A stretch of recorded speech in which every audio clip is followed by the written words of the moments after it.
नमस्कार दोस्तों, स्वागत है आपका फिर से एक नए वीडियो में। दोस्तों, अगर पेंशनर्स दिल्ली हाई कोर्ट में जीत जाते हैं और उनकी डीलिंग होती है तो सातवें वेतन आयोग 2.57 फिटमेंट फैक्टर पर आपका पेंशन रिवाइज तो जरूर होगा। ये बात सभी को पता है, लेकिन क्या माननीय दिल्ली हाई कोर्ट इस बात का पक्का सबूत आपको दे पाएगी कि आपके डीलिंग के होने पर, यानी कि पे रिवीजन और पेंशन रिवीजन दोनों के अलग होने पर जो दिल्ली हाई कोर्ट फैसला करेगी उसमें सातवें वेतन आयोग के हिसाब से तो आपका पेंशन रिवाइज करने का फैसला करेगी, लेकिन क्या सरकार को ये देने पर मजबूर करेगी?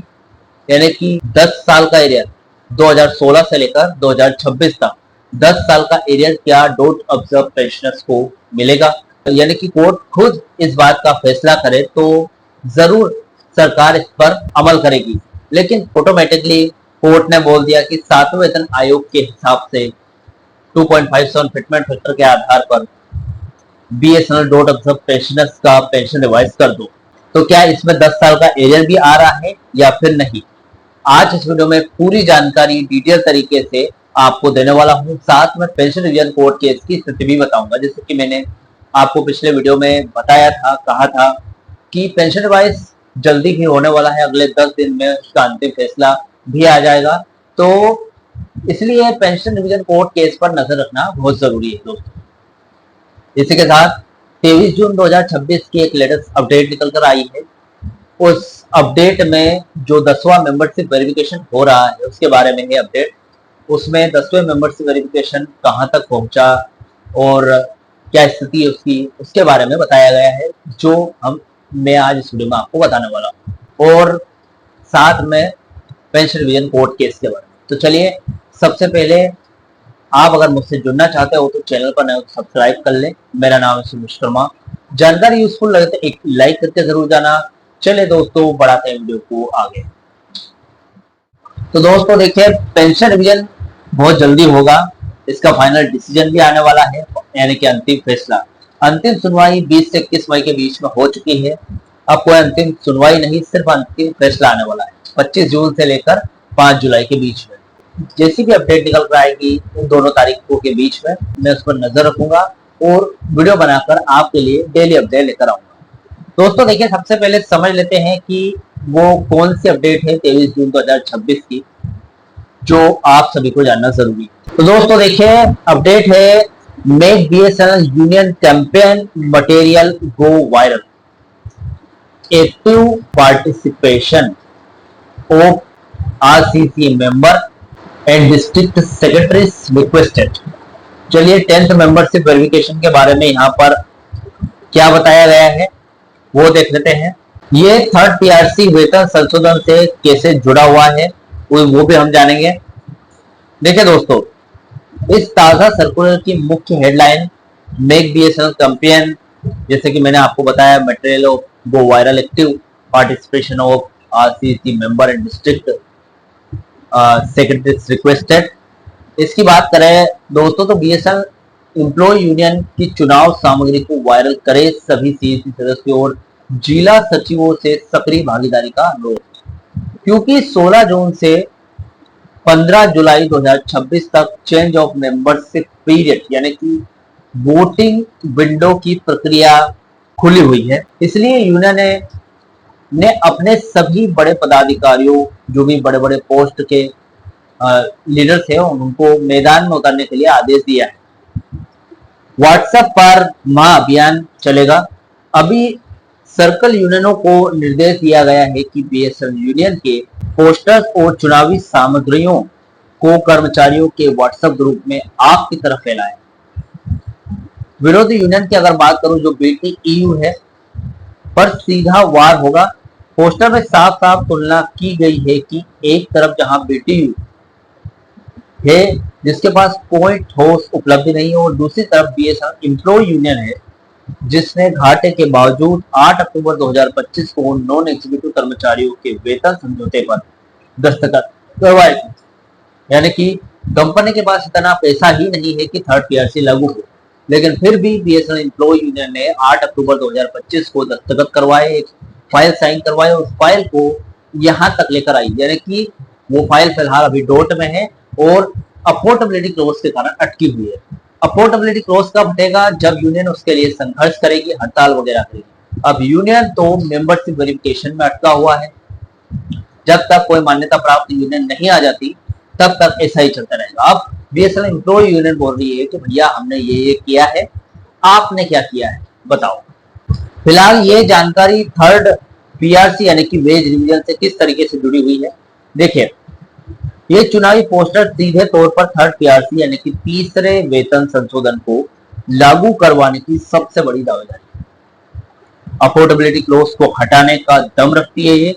दोस्तों इस अभियान का असली मकसद कर्मचारियों को ये याद दिलाना है कि केवल बीएसएनएल एम्प्लॉय यूनियन ही वह मजबूत ताकत है जो चुनाव जीतने के बाद डोट के सामने डटकर खड़ी हो सकती है, यानी कि सरकार के सामने। 1 जुलाई के महाआंदोलन की नींव की अगर बात करूं दोस्तों, तो जैसा कि पोस्टर में दिखाया गया है, मैंने एक पोस्टर बताया था आपको पिछले वीडियो में, उसमें दिखाया गया है कि यूनियन का मुख्य एजेंडा ही सरकार से अफोर्डेबिलिटी क्लोज घाटे की जो शर्त है उसको खत्म करके थर्ड पीआरसी के फाइनल अप्रूवल पर मोहर लगवाई जाए।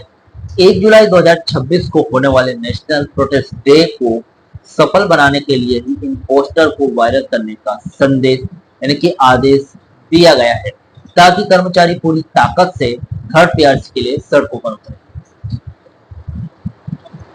तो देखा जाए तो ये जो मेंबरशिप वेरिफिकेशन है इसका सीधा सीधा जुड़ाव थर्ड पीआरसी से है। मेंबरशिप वेरिफिकेशन में मान्यता प्राप्त यूनियन अगर मिल जाती है, यानी कि मान्यता प्राप्त किसी यूनियन को हो जाती है, तो ऐसी स्थिति में वही यूनियन आगे आने वाले देखा जाएगा आगे आने वाले समय में थर्ड पीआरसी लागू करके देगी। अभी दोस्तों मैंने पेंशन रिवीजन कोर्ट केस के बारे में वीडियो के फर्स्ट में बताया था कि अगर जो कोर्ट है, माननीय हाई कोर्ट है, दिल्ली हाई कोर्ट है, वो फैसला सुना दे पेंशनर्स के डिलिंकिंग का, तो सातवें वेतन आयोग के हिसाब से पेंशन रिवाइज तो हो जाएगा, लेकिन क्या 10 साल का एरियर सरकार देगी?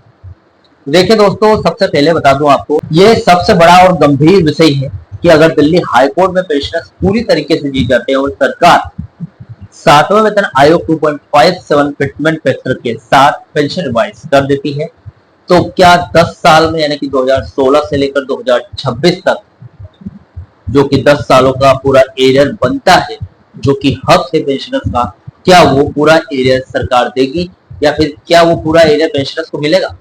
देखिए पहले इसका पूरा कानूनी प्रशासनिक नियमानुसार प्रशासनिक सच समझ लेते हैं। देखिए दोस्तों, कोर्ट के रुख की अगर बात करूं तो हक है तो एरियर भी मिलेगा कोर्ट के हिसाब से। देखिए कानूनी नियम यह है दोस्तों कि अगर माननीय दिल्ली हाई कोर्ट या फिर सुप्रीम कोर्ट अपने अंतिम फैसले में साफ साफ तौर पर यह आदेश देते हैं कि बीएसएनएल पेंशनर्स का पेंशन संशोधन 1 जनवरी 2016 से देय है, तो कानूनन सरकार को पूरा एरियर यानी कि फाइनेंशियल एरियर देना ही पड़ेगा। पेंशनर्स का तर्क बहुत मजबूत है दोस्तों। पेंशनर्स बीएसएनएल से नहीं बल्कि सरकार की संचित की कंसोलिडेटेड फंड ऑफ इंडिया से पेंशन पाती है, इसलिए उसको pension consolidated fund of India संचित निधि से मिलती है। ये फंड की कमी का बहाना एरियर रोकने के लिए अब नहीं चलेगा या फिर नहीं चल सकता।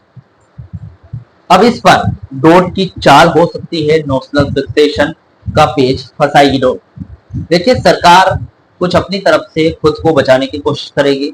सरकार का बचाव ये है कि सरकार अदालतों में अक्सर ये पेज फंसाती आई है कि वित्तीय बोझ बहुत ज्यादा है, यानी कि 16,938 करोड़ रुपए का वित्तीय बोझ पड़ेगा सरकार पर डीलिंकिंग करके अगर पेंशन रिवाइज किया गया डोट ऑफ पेंशनर्स का। इसलिए डोट कोर्ट में एक गुहार लगा सकता है कि पेंशन का निर्धारण यानी कि जो फिक्सेशन है वो 1/1/2017 से यानी कि काल्पनिक नोशनल आधार पर किया जाए, लेकिन वास्तविक नगद भुगतान एक्चुअल फाइनेंस बेनिफिट्स जो है वो जो फैसला है आने की तारीख या किसी हालिया तारीख से दिया जाए, यानी कि वो सीधा सीधा मुकर रही है कि हम 10 साल का एरियर नहीं देंगे। आप ये कर सकते हैं कि पेंशन रिवाइज 7 सीपीसी के आधार पर कर लो 2016 के हिसाब से, और उसमें ये भी लिख दिया जाएगा कि आपको एरियर मिल गया, लेकिन मिलने की जो तारीख है और पेंशन रिवाइज के बाद आपकी पेंशन जो बढ़ेगी इंक्रीमेंट होगा वो हालिया तारीख में किया जाए। तो इस तरीके से जो कोर्ट है वो मान भी जाएगी कि चलो ठीक है, सरकार पर 16,938 करोड़ रुपए का बोझ पड़ रहा है, तो चलो कम से कम नोट ऑफ पेंशनर्स का पैसा रिवाइज तो हो गया। ऐसा करके कोर्ट मान भी सकती है। तो ऐसा हो सकता है, ये पेज फंसा सकती है सरकार। अगर नोशनल हुआ तो क्या हुआ, देखिए दोस्तों, ऐसी स्थिति में 2016 से लेकर 2026 तक का जो पिछला एरियर है वो आपको नहीं मिलेगा। लेकिन आज की तारीख से पेंशन सीधे 2.57 गुना बढ़कर मिलने लगेगी, यानी कि इंप्लीमेंटेशन हो जाएगा। और साथ ही आगे आने वाले 8 पे कमीशन का भी आपको फायदा मिल जाएगा। अभी पेंशनर्स, सभी पेंशनर्स भाइयों को मैं कहने वाला हूं कि अभी एरियर इतना जरूरी नहीं है जितना आपका पेंशन रिवाइज आना जरूरी है, और जितना आपका बीएसएनएल के थर्ड पीआरसी से डीलिंक होकर पेंशनर्स, जो केंद्रीय पेंशनर्स है, उनसे जुड़ना जरूरी है, उनमें शामिल होना चाहिए। क्योंकि उनमें एक बार शामिल हो गए तो हमेशा के लिए थर्ड पीआरसी से छुटकारा मिल जाएगा। हमेशा के लिए जो लाभ और हानि वाला मामला है वो नहीं रहेगा। हमेशा के लिए टाइम पर आपका पेंशन रिवाइज होगा, हमेशा के लिए आपको टाइम पर इंप्लीमेंटेशन मिलेगा।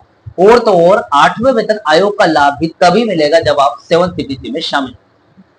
तो जरूरी ये है कि आपका डिलिंकिंग होना जरूरी है, भले आपका 10 साल का एरिया छूट जाए। जस्ट मेरे हिसाब से, क्योंकि आप जिस तरीके से जितने सालों आपने इंतजार किया है पेंशन रिवीजन का, उसके बाद तो आपका पेंशन रिवाइज होना ज्यादा जरूरी है, ना कि एरियर मिलना। अगर मैं सही हूं दोस्तों तो कमेंट बॉक्स में जरूर अपनी ओपिनियन दीजिएगा। दोस्तों, पेंशनर्स एसोसिएशन की तैयारी है इस पर, किस्तों में इंस्टॉलमेंट का विकल्प दे सकती है। देखिए, अंदरूनी सूत्रों के मुताबिक पेंशनर्स के वकील कोर्ट में पूरे एरियर के लिए डटे हुए हैं। अगर कोर्ट पूरे 10 साल का एरियर देने का आदेश जारी करता है तो व्यवहारिक रूप से सरकार इतने बड़े फंड को एक साथ जारी करने के बजाय कोर्ट से 3 से 4 किस्तों यानी कि इंस्टॉलमेंट्स में भुगतान करने की मोहलत मांग सकती है। यानी कि पैसा पूरा तो मिलेगा लेकिन टुकड़ों में। यानी कि हो सकता है कि कोर्ट ही आदेश दे दे कि भाई, सरकार को बोल के, कि सरकार को आदेश दे दे कोर्ट कि भाई तुम्हें डॉट ऑफ द पेंशनर्स का पेंशन रिवाइज तो करना है लेकिन 10 साल का एरियर भी देना है। अगर कोर्ट खुद बोल दे सरकार को तो ये बहुत अच्छा रहेगा, ये हो जाएगा। तो हो सकता है आपको 10 साल का एरियर मिल जाए, एक मुश्त नहीं, मिलके 4 से 5 सालों में टुकड़ों में मिल जाए, चलेगा, कोई बात नहीं, मिल तो जाएगा, आपकी पेंशन रिवाइज हो जाएगी, 7वें वेतन आयोग में शामिल हो जाओगे, 8वें वेतन आयोग का इन फ्यूचर लाभ भी मिलेगा आपको, और साथ में टुकड़ों में इंस्टॉलमेंट में आपका एरियर भी मिल जाएगा। तो ये बहुत ही अच्छी बात है। देखते हैं क्या हो। पता है अभी पेंशनर्स की डिलिंकिंग बाकी है, पेंशनर्स का जीतना बाकी है, ये सब हो जाएगा तभी जाके होगा। ये कब होगा? आज से 10 दिन के अंदर, यानी कि 25 जून और 5 जुलाई के बीच में जो माननीय हाई कोर्ट है वो अपना फैसला सुनाएगी। उसके बाद सुप्रीम कोर्ट इसमें हामी भरेगा, उसके बाद डिलिंकिंग होकर आप 7th में शामिल। तो दोस्तों, पेंशन रिवीजन कोर्ट केस के बारे में 23 जून 2026 के बारे में जो भी अपडेट निकल रहा है, उसके बारे में जो भी मैंने ये वीडियो बनाया है, उससे जुड़े हुए जो भी आपके डाउट है, क्वेश्चन वगैरह हो तो मुझे कमेंट बॉक्स में कमेंट कर सकते हैं। वीडियो अच्छा लगा तो वीडियो को लाइक कमेंट जरूर कर देते हैं दोस्तों। Next video, see you soon.